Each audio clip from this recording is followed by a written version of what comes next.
In an era of science and enlightenment, magic has been totally debunked. But that makes it even more impressive when illusionists manage to astound us with sleight of hand and mentalism. From simple card tricks to full-scale Las Vegas magic shows, there are many tricks which have never been effectively explained. Today, we're counting down the 10 most impressive magic tricks ever performed. This is a multi-part magic trick that leaves viewers scratching their heads. Magician David Copperfield took a number of precautions to ensure the audience's doubts were assuaged. First, he brought a random contestant on stage. The contestant's father had written to Copperfield, stating that he had been a bad parent and wanted to make it up to his son by taking him to Hawaii. To fulfill this wish, Copperfield committed to taking the boy to Hawaii via teleportation live in front of the audience. To calm any skeptics, Copperfield kept a live feed of the beach in Hawaii on a jumbotron. On top of this, he threw balls into the audience at random to choose volunteers and had fans draw pictures and take photos, all of which he would take to Hawaii to prove the trick was not pre-filmed. Then Copperfield and the lucky contestant step onto a floating platform to prove there is no trapdoor. After a countdown, the pair disappear from sight, only to reappear on the beach with the drawings and Polaroids intact. After the reunion of the audience member with his father, Copperfield appears back in the audience on the other side of the stage. Then it starts raining in the theatre. While many theories have been introduced to explain the trick, none have been confirmed. Almost 20 years later, this magic trick remains a mystery. On their lucrative Fool Us tour and corresponding video release, Las Vegas-based magicians Penn and Teller wowed the crowds with over 2 hours of show-stopping magic tricks. But perhaps their most famous trick is the infamous Magic Bullet Catch. The trick begins with the magicians bringing 2 audience members on stage. Both have a military background and are given a purse full of bullets, which they confirm are real. Then the pair write their names on the tip of a bullet and draw a picture on the shell. Then the magicians set up 2 identical glass panes on either side of a yellow line. The audience members are given guns to inspect, which are then loaded with their newly decorated bullets. Now comes the crazy part. After putting on bulletproof vests, Penn and Teller shoot the bullets into each other's mouths, catching the round with their teeth. The audience members verified that the panes of glass were broken, thus proving that a shot was fired through them. Then they smell the bullet casing to prove it was recently fired, and finally, they verify the bullets themselves with the drawings and names. While Penn and Teller bring a new approach to this trick, variations have been in practice since at least the 1500s. Over the years, new magicians will accomplish the trick in new ways, but they never fail to impress the audience. The Indian rope trick rose in popularity in the 1890s as explorers told tales of East Indian men who could climb an unsupported rope into thin air. The trick usually goes through several predictable steps. The conjurer sits cross-legged in an open space. He throws one end of a coil of rope into the air and about 15 feet of it remains stiff like a pole. An assistant climbs the rope and balances himself at the extremity. At a word from the conjurer, he vanishes and is discovered in a basket or comes running into the crowd from a distant spot. Then at a signal, the rope crumples to the ground. There is a more colourful version than this which insists that the conjurer pretends to be angry with the assistant. He climbs up the rope with a knife between his teeth, and on reaching the top, both he and the assistant disappear. Agonising screams are heard from above, then a leg falls, and an arm, another leg and arm together with the remainder of the boy's body.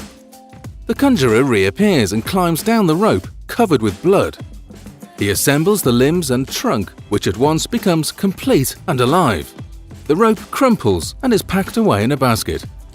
The trick is still alive after more than a century, with several prominent figures offering more than $400,000 to see it explained. This is another classic from Penn and Teller's Fool Us tour. It is a relatively simple trick, but that doesn't make it any less amazing. This illusion is performed exclusively by the often mute Teller. He appears on a low-lit stage with a carving knife and a single flower, which is front-lit by a bright bulb, projecting its shadow onto a screen behind Teller. Silently, Teller approaches the flower. Rather than cutting the leaves off of the flower directly, he pierces his knife into the screen. Miraculously, as he cuts off the leaves on the screen, the exact same leaves fall from the flower.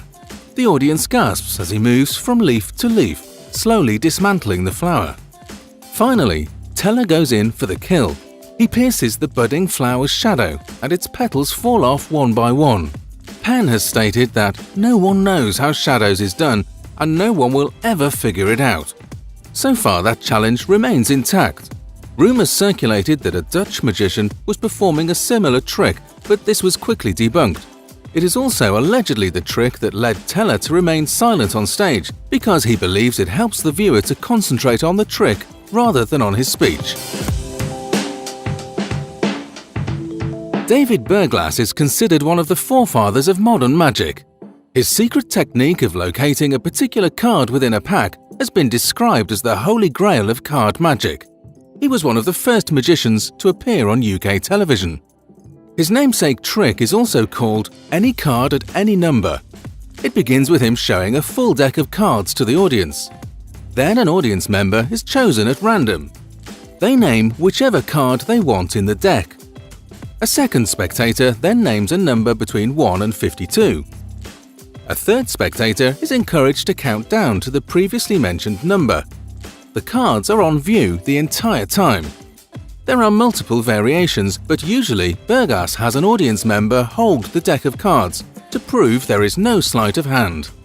Invariably, however, after the third member counts down the number of cards, he pulls up the first audience member's card. Many have attempted to explain this trick away as simple card counting, but that doesn't account for the random variable of the audience member's guesses. Regardless of how it's pulled off, it has served as David Berglas' signature card trick.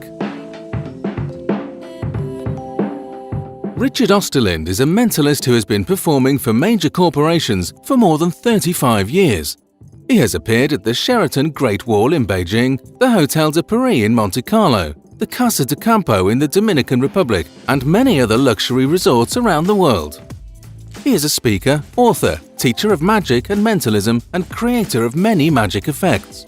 He may not be a household name, but Richard is very well known with the mentalist and magician community.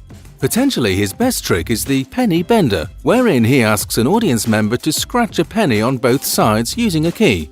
This is to verify that he is using the same penny and not switching it out with a decoy. Then, before the audience's eyes, he bends the penny in his palm using only his index finger. Osterlind has had NFL players and bodybuilders attempt to bend the penny, but they cannot. This trick, like many others, is still unexplained. David Blaine is an American magician, illusionist, and endurance artist. He is best known for his high-profile feats of endurance and has set and broken several world records. Blaine innovated the way magic is shown on television by focusing on spectator reactions. His idea was to turn the camera around on the people watching instead of the performer, to make the audience watch the audience. This is perfectly illustrated in his trick, pulling teeth. In a crowd of people, Blaine finds a volunteer and somewhat gruesomely pulls their teeth from their mouth. Onlookers gasp as he holds the teeth in his hand, and the volunteer remains stunned. Blaine then ups the stakes by placing the loose teeth in his own mouth and spitting them back into place. The audience absolutely loses control at this point, as he has just performed the impossible.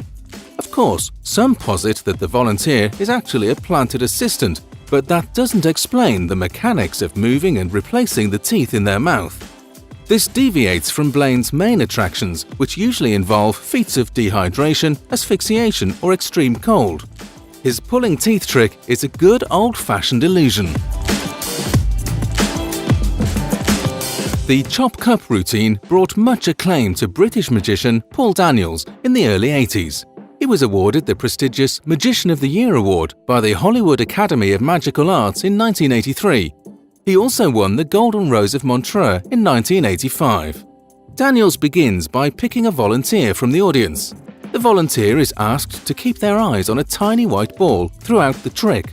Using an ordinary cup, Daniels launches into a rapid-fire routine wherein the ball appears beneath the cup, in Daniel's hand, and everywhere in between, seeming to break the laws of physics.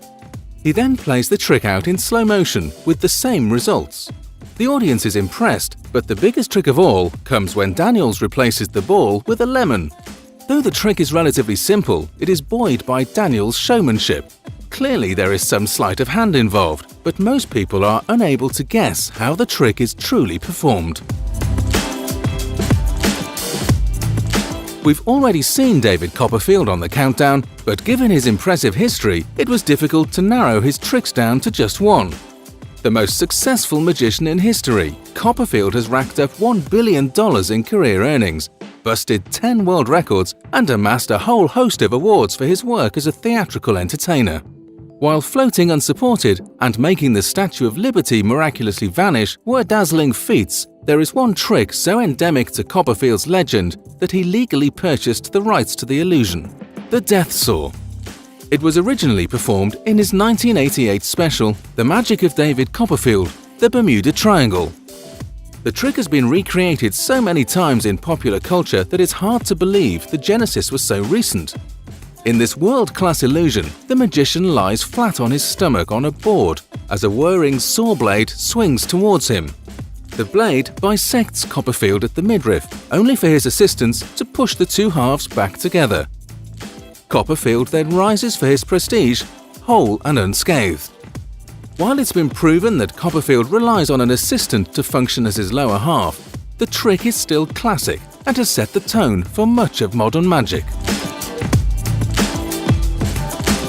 Liu Chen is a Taiwanese magician and is credited to be the only Taiwanese magician to perform in Hollywood's Magic Castle. He is commonly referred to as Taiwan's most renowned magician. Liu Chen first became interested in magic at the age of 7 when he was attracted by a magic shop while shopping with his aunt. He proceeded to enter and saw the shopkeeper make coins disappear, and when confronted, the shopkeeper pulled a lollipop from behind his ear. From then, he began working on his magic skills, and at the age of 12, he won Taiwan's Youth Magic Contest, which was judged by world-famous magician David Copperfield. In an interview, Liu Chen said that this win was profoundly meaningful for me. It encouraged me to carry on my magic show dream. It showed me that my efforts could eventually lead to success. Perhaps his most distinctive trick is called coins. Over the course of the stunt, Chen is able to make coins pass through objects, like a table, a volunteer's hand. Like many tricks, it's clear that Chen is using some kind of sleight of hand, but that doesn't make it any less impressive.